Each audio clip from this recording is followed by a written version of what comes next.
red. So here we say red. Another is option. So value. Suppose some light green.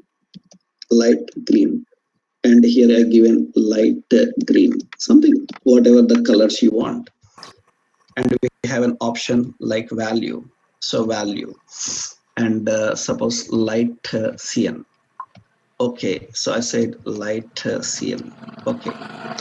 And these values, so that means, so class as form control. Okay. And you see there is a drop down here. So I want to put here both side by side. So as a class, as we have used input group will keep them side by side. That is fine. Okay. Now I can select a color and apply. That color should be applied there. That means the background color, actually in the code you have seen the background color. So here we are accessing and applying light cyan. But now the background color, put a dynamic value here. So that means dollar, and we have to get it from lst colors dot val. lst colors dot val. Hello. lst colors is referring to this drop down. LST colors is referring to this drop down. LST colors is referring to drop down. Its value will be collected and it will be used as background color. That means dynamically you are accessing and defining some color. So that means we are configuring that directly here. So let's run this and see. Previously the color is standard. Now the color is changing. Color is changing. That means you see now here, I selected here light green, apply effect, light green will apply. I selected here light cyan and apply, light cyan. I said red and apply, so red. That means you can easily access the value and bind the value to the contents. That is easy. So directly you can apply the effect. This you can do with JavaScript also. But it's a very lengthy logic. You have to collect the value of drop down. You have to apply that value as color. Here simply just background color. Okay, from where you want to get it, from which control, its value. It will directly get the value and it will use that value. That is the advantage. So you can simplify the logic. It is more faster and easier to handle. You can apply the styles. You can dynamically define the styles and configure the styles. So single or multiple styles, static or dynamically defining the styles, you can handle that. You can even write. So actually, before the button is clicked, suppose if you want to change the color, while they are changing the color, I want to apply that color. Currently we are writing on button click. While changing the color, while selecting the color itself, color should apply. That's also you can do, nothing special. Only the point is you have to write change event for drop down. So you have to write the change event for drop down. Yes, that's very simple. That means what we have to do. So suppose I want to do this. I will copy this line. I want to do this on drop down change. Then you have to write the event like this. So $ hash lst colors dot change. It has a change event. Change is a function. On the change, same should happen. On change, same should happen.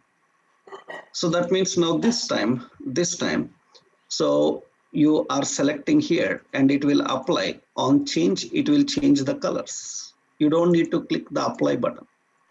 On change itself, it will get that and it will use those. So everything is your JavaScript only. Everything is your JavaScript only. Only the point is the way how you refer it is changed. That is only the change here. You have some additional functions. Those functions will take care of everything. and they will simplify your logic. That is the reason in real world development process, uh, in the designing everywhere, jQuery is used. jQuery is used. So, but jQuery requires good knowledge of JavaScript. So that is the reason we have to spend more time on JavaScript in learning it. And jQuery is simple. We can easily handle this. Only we have to know how to do that here. So now the same approach, that means different events, configurations, I will show you. So here we are applying the CSS. We can add any class dynamically. So adding the elements, removing the elements dynamically, iterating the elements, this all becomes now easy. For that we have an option each. Each is a function. It is an iterator. Iterator for reading keys and values. Actually, we use for. For is for reading the keys with in operator. For with off operator, it is used for values. But each can read both of them at a time. Each can read both of them at a time. That means it can read the keys and values. So by using each, we can do that. And creating new element and adding a new element, you can do that by using same like JavaScript. We have append. We have append to like functions. So we have like prepend, and we have options like before. We have options like after. That means adding any element can be done by using these append to, prepend, before, after. So we can use these functions easy. They are very simple. So we can use these functions and define those here. For example, I will show you. That means how we can use this append to also. We will see that. Generally, suppose we have a paragraph. So let's take an example here. Yeah. So adding. Let's put a simple jQuery here. So doc type HTML. Okay. And head. Title, some appending. Okay. And here script source is equal to, so node modules jQuery this jQuery.js. Okay. And here in the body, suppose, so we have a paragraph. So this is, so welcome to jQuery. Okay. Now I am creating a function here, script, and invoke the jQuery function. We are accessing the paragraph hash, so p. And to this, we are adding dot prepend. Already we know in Bootstrap, we have learned input group, prepend, input group, append, if you remember those points. Prepend, append. Prepend is nothing but, so prepend, I am saying hello. Then what happens is this hello is added to the paragraph. So before the paragraph, that means prepend means prefix, na? It is added as a prefix. That means you can see that when I run this, it should add before that paragraph. That means hello must be added before the paragraph. Before the paragraph, that hello is added. That means before means prefix. I want to add this as suffix, then I can use append. This will be added as suffix. Hello will be added as suffix at the end. We can add any as an element also. For example, suppose here hello is kept in a span. Hello is kept in a span. Hello is kept in a span, or hello is kept in a paragraph. Hello is kept in a paragraph. In a paragraph, we are defining that hello. and append, you can see it is like this, because paragraph usually have a line break above and below. That is the reason better test through a span. So span will give you the correct. So here it will add towards the right side. And so append, this is towards append, and prepend.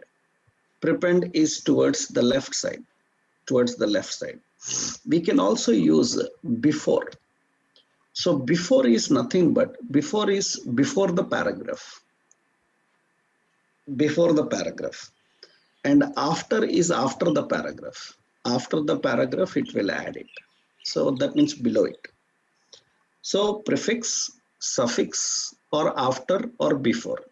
You can add new content at different locations. For that, we have simple functions. So we have append, we have prepend, we have before, we have after. What is difference between append and append to? Append and append to difference is simple. Actually, so we are adding here append. That means you are adding this span. And to this paragraph. That span is added to that paragraph. Append to is nothing but generally. So append to means, suppose we write in a reverse way. Reverse way is nothing but simply what we do is, here we will say, first what element you want to create. I want to create a span. Okay. What you want inside the span? So I want some height. Okay. Where you want to add this? I want to append to paragraph. Like this you write. That means first you create element and add to existing element. Or first you mention existing element and create a new element and add. It depending on situation. So both are same. So working same only. But the approach is different. Append means already element is there. To that element, you are creating a new element and adding. Or another technique is first you create an element, then add to an existing element. Two approaches are there. That means you can use here dollar. You can say paragraph. So to the paragraph, we can use append. And to that we can add span. Another span is added. So hello, something like this. And that means it is going in reverse way. That means both are same. That means to the existing paragraph, you are adding a new element, or you are creating a new element or adding to the existing paragraph. You can use any method. Now, once you know how you can add the elements, now it's very simple to handle the situations. I will tell you simply how simple it is. Means how simple it is to handle the iterations and creating the elements, configuring the elements, everything. Observe carefully. Suppose I am creating a drop down. Suppose I said here, I will create a field set and a legend. I'll just say select city. Okay. Here we defined a drop down. ID as LST cities. Currently cities empty, nothing is there. We want to add items into it dynamically. And you know how to add items into element dynamically in JavaScript you learned. Suppose we have an array, cities is an array. It have Delhi, so Hyderabad, so and Chennai, something like this. If you want to add this dynamically,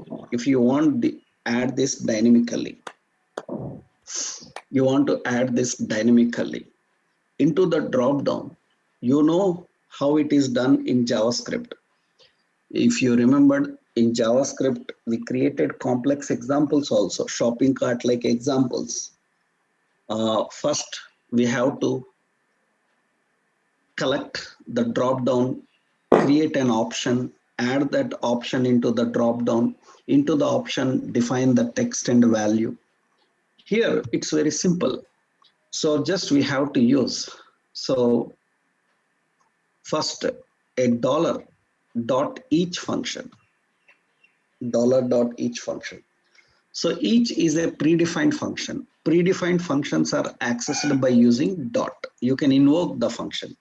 That means in the jQuery, a predefined function is there, each.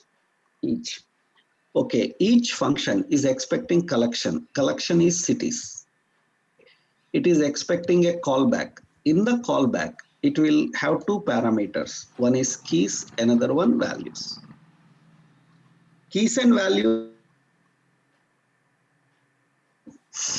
I'm just giving reasonably. Keys is a collection of all the keys in cities.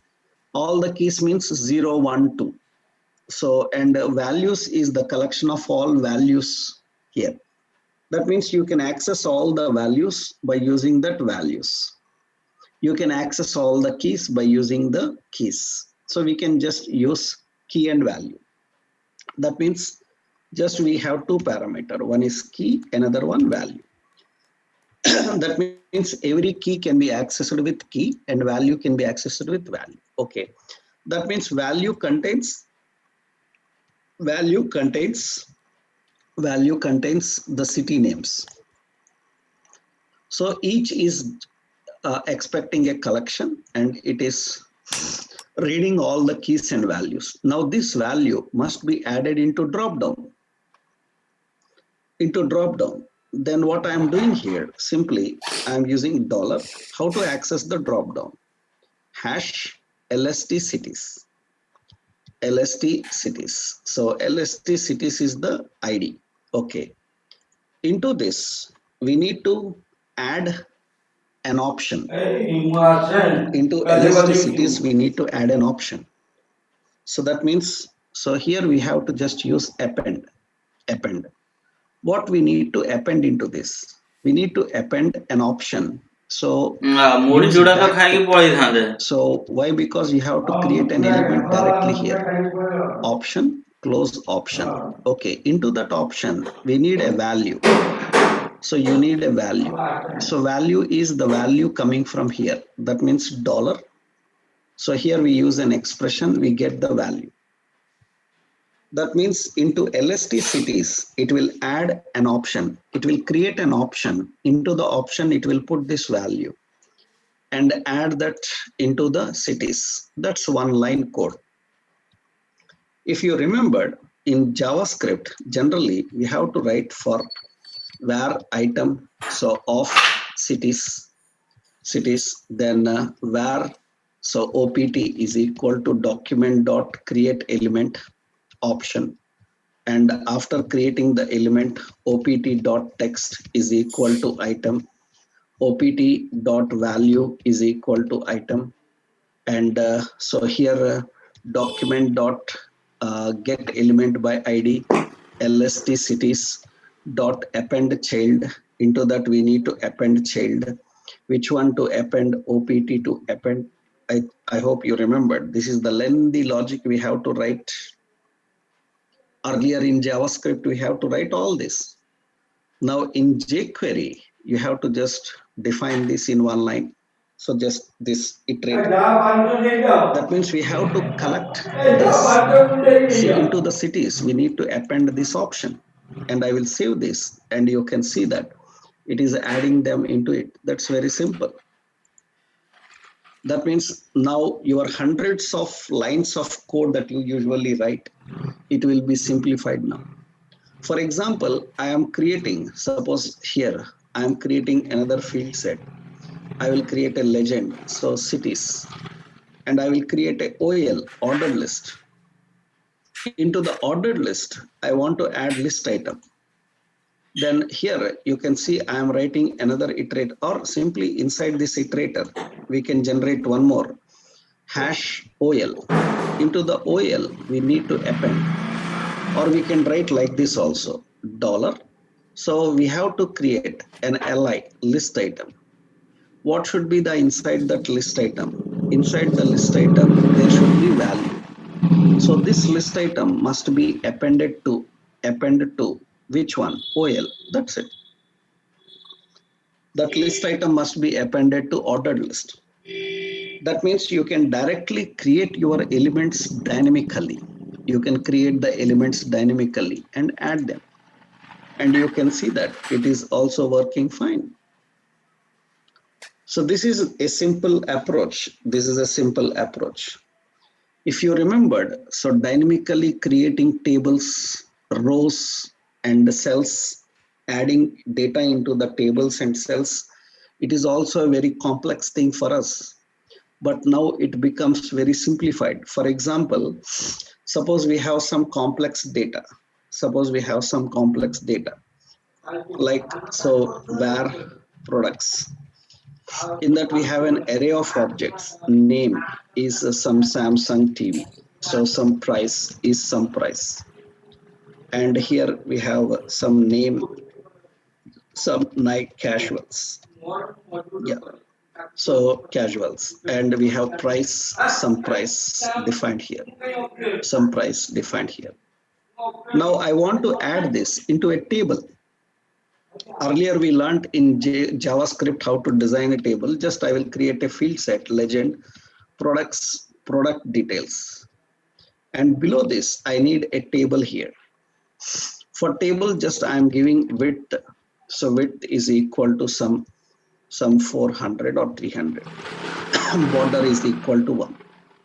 And in the table, already we are having, so th, head, one is name, another one is price. Okay, in the table row, we will keep that. Okay. Below this, we have T body, and the T body ID as T body, just ID same. You can give any name. Now into the table body, I want to add the data coming from array. Then it's very simple how we can do that. Earlier you have seen, so lengthy logic we have to write for adding table, because we have to create rows. Into the rows you have to create cells. Into the cells you have to add. Now see here, $each. What is the collection? Products. Okay, it will collect the key and value. It will collect the key and value. This time value is an object. Value is an object with name and price. So what we have to do? We have to create a row. So dollar. So what we will do here? We will create a row, tr. Okay, in the row first cell. Okay, in the first cell, what should contain? So dynamically, it should contain value dot name. That means in the first cell, name of that object. Okay. In the second cell, I want its price. That means value dot price. So the row is created, and in the row first cell, second cell. This row must be added to table body dot append to hash T body. That is simple one-line statement. That means you can see that the data is added into the table. It's very simple. Earlier, we have to write lot of logic for creating table, creating row, creating cell, add cell to row, add row to table. So much work is there.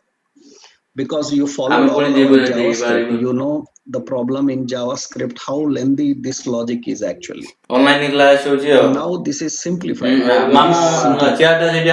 Just in one line, we can wrap this. We can create anything dynamically, and you can add it.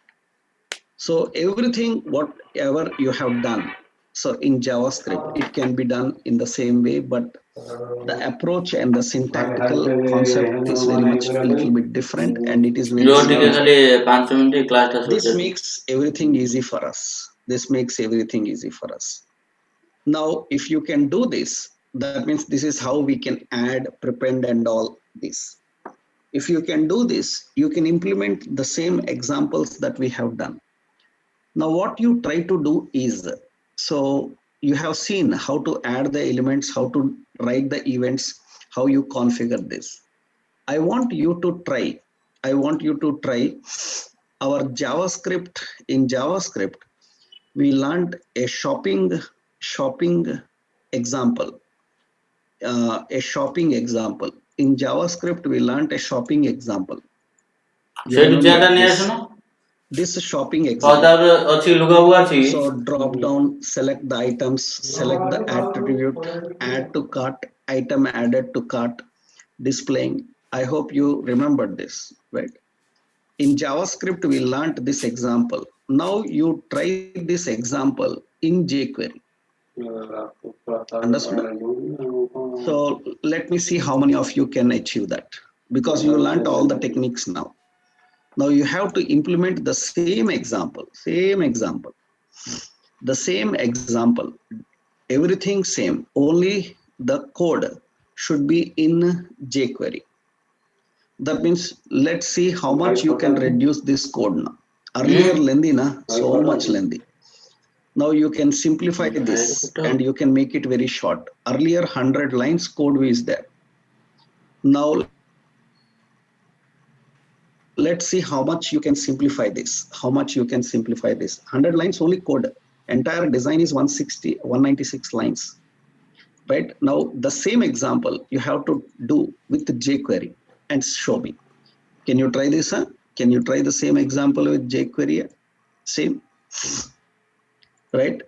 So let's see how much you can do that, right? If you are facing any problem, I will show you how to handle that. But the same example we have to do with jQuery. So that's how we do in real world. Now in jQuery, we will learn how to handle jQuery animations and jQuery UI and interactions, how we can design them, how we can work with them. That we will see in our next session, right? So tomorrow we will see jQuery animations and jQuery UI. So just like Bootstrap, how we can design that. Then we can complete and go into the concept of jQuery Ajax.